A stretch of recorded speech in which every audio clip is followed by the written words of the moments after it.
दोस्तों, आखिर 2 अगस्त को ऐसा क्या हुआ था जिसने अमिताभ बच्चन की जिंदगी हमेशा के लिए बदल दी? 2 अगस्त 1982। और क्यों बिग बी आज भी उस दिन को अपना दूसरा जन्म मानते हैं? आज की कहानी सिर्फ एक फिल्मी हादसे की कहानी नहीं है। ये कहानी है उस वक्त की जब देश का सबसे बड़ा सितारा जिंदगी और मौत के बीच था, जब अस्पताल के बाहर हजारों लोग सिर्फ एक अच्छी खबर सुनने के लिए इंतजार कर रहे थे, और जब एक परिवार अपने सबसे खास इंसान को खो देने के डर से गुजर रहा था। वेलकम टू आरपीज वर्ल्ड, मेरी आवाज सुनो दोस्तों। कहानी शुरू होती है जुलाई 1982 से। बेंगलुरु में मनमोहन देसाई की फिल्म कुली की शूटिंग चल रही थी।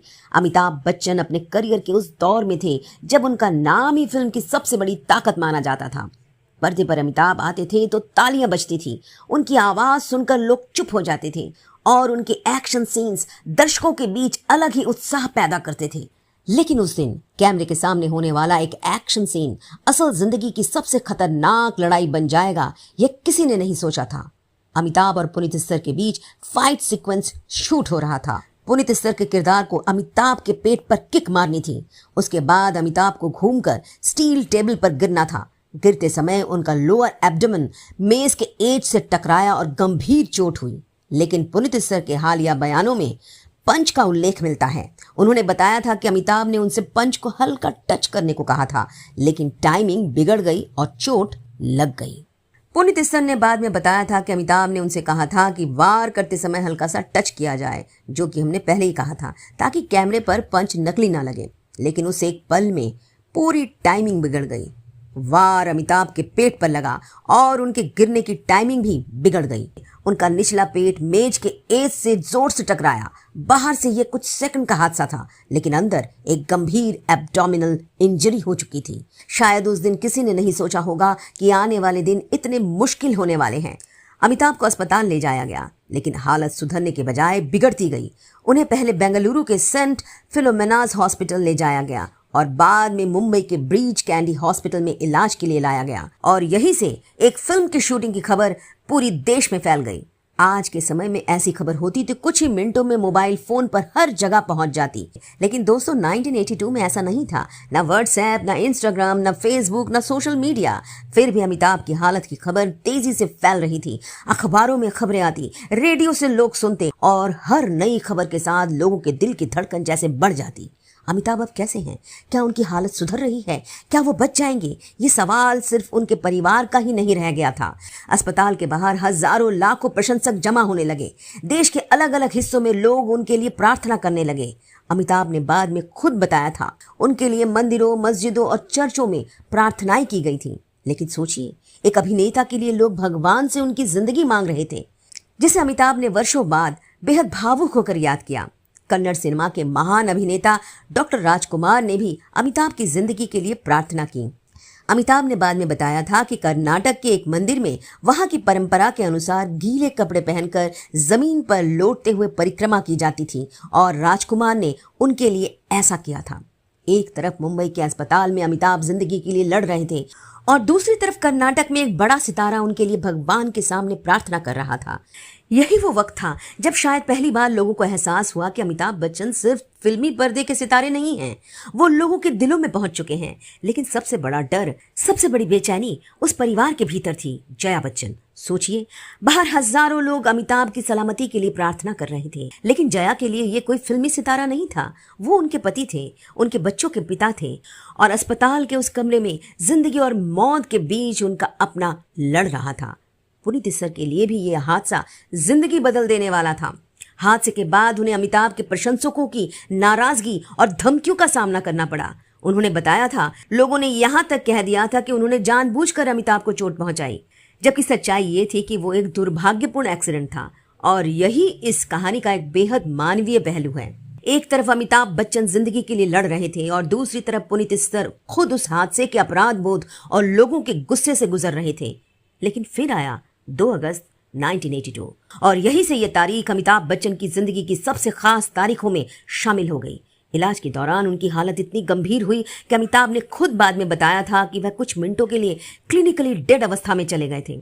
यानी एक वक्त ऐसा आया जब जिंदगी की धड़कन जैसे थम गई थी। बाद में अमिताभ ने अपने अनुभव को याद करते हुए बताया था कि ब्रीच कैंडी हॉस्पिटल में दूसरी सर्जरी के बाद वो काफ़ी देर तक वापस नहीं आए और उन्हें क्लिनिकली डेड घोषित कर दिया गया था। डॉक्टर कोशिश कर रहे थे, परिवार उम्मीद लगाए बैठा था और बाहर लाखों लोग दुआ कर रहे थे। फिर वो पल आया जब अमिताभ के शरीर में एक हलचल दिखाई दी, एक छोटी सी मूवमेंट। लेकिन उस छोटी सी मूवमेंट का मतलब था उम्मीद अभी जिंदा है। अमिताभ वापस आ रहे थे और 2 अगस्त उनके लिए बन गया था दूसरा जन्म। अमिताभ बच्चन ने खुद इस दिन को अपने रीबर्थ के रूप में याद किया है और उन लोगों के प्रति आभार जताया है जिन्होंने उनके लिए प्रार्थना की थी। लेकिन सोचिए, जिंदगी वापस मिल गई थी, क्या कहानी यही खत्म हो गई? नहीं, आगे था लंबा इलाज, लंबी रिकवरी और फिर उस फिल्म की ओर लौटना जिसकी शूटिंग के दौरान ये सब हुआ था, कुली। अमिताभ धीरे धीरे ठीक हुए और फिर वो वापस फिल्म की शूटिंग पर लौटे। अब जरा उस पल की कल्पना कीजिए जिस फिल्म के सेट पर एक दिन अमिताभ की जिंदगी खतरे में पड़ गई थी, उसी फिल्म के सेट पर वो दोबारा कैमरे के सामने खड़े थे। जैसे जिंदगी ने खुद कहा हो, कहानी अभी खत्म नहीं हुई। और फिर आई कुली की रिलीज। फिल्म के उस फेमस फाइट सीक्वेंस में वही सीन दिखाया गया, अमिताभ और पुनीत सर, वही एक्शन, और फिर अचानक स्क्रीन फ्रीज हो जाती है। दर्शकों को बताया जाता है कि यही वो सीक्वेंस था जिसकी शूटिंग के दौरान अमिताभ बच्चन गंभीर रूप से घायल हुए थे।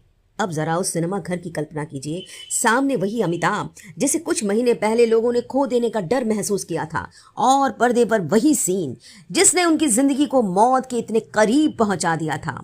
लेकिन इस बार अमिताभ उस सीन के आगे खड़े थे। जिंदगी जीत चुकी थी और कहानी में भी एक बड़ा बदलाव किया गया। हादसे के बाद कुली का क्लाइमेक्स बदला गया और अमिताभ के किरदार को मरने के बजाय बचा लिया गया।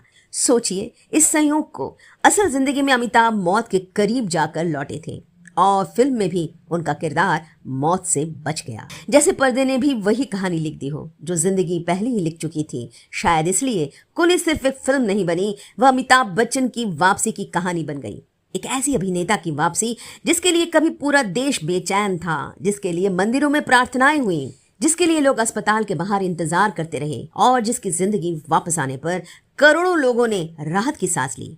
अमिताभ का जन्मदिन 11 अक्टूबर को मनाया जाता है, लेकिन 2 अगस्त वो दिन है जिसे बिग बी अपनी जिंदगी का दूसरा जन्म मानते हैं, क्योंकि एक जन्म उनके माता पिता ने दिया था, लेकिन 2 अगस्त को जिंदगी ने उन्हें जैसे दूसरी बार अपने पास बुला लिया। और शायद किसी कलाकार के लिए इससे बड़ी मोहब्बत की मिसाल नहीं हो सकती।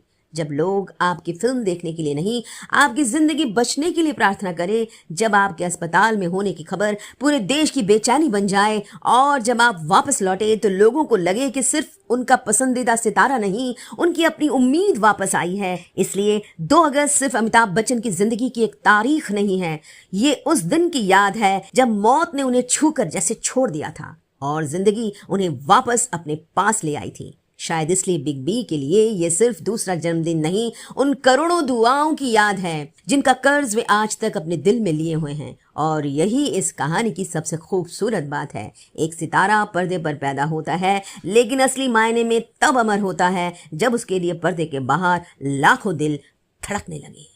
दोस्तों, क्या आपको वो दौर याद है? अगर याद है तो कमेंट करना ना भूलें। और जो दोस्त उस दौर के बाद के जनरेशन के हैं, उन्हें ये सच्ची कहानी कैसे लगी, जरूर कमेंट करें। और वीडियो पसंद आए तो शेयर करने के साथ साथ सब्सक्राइब भी कीजिए।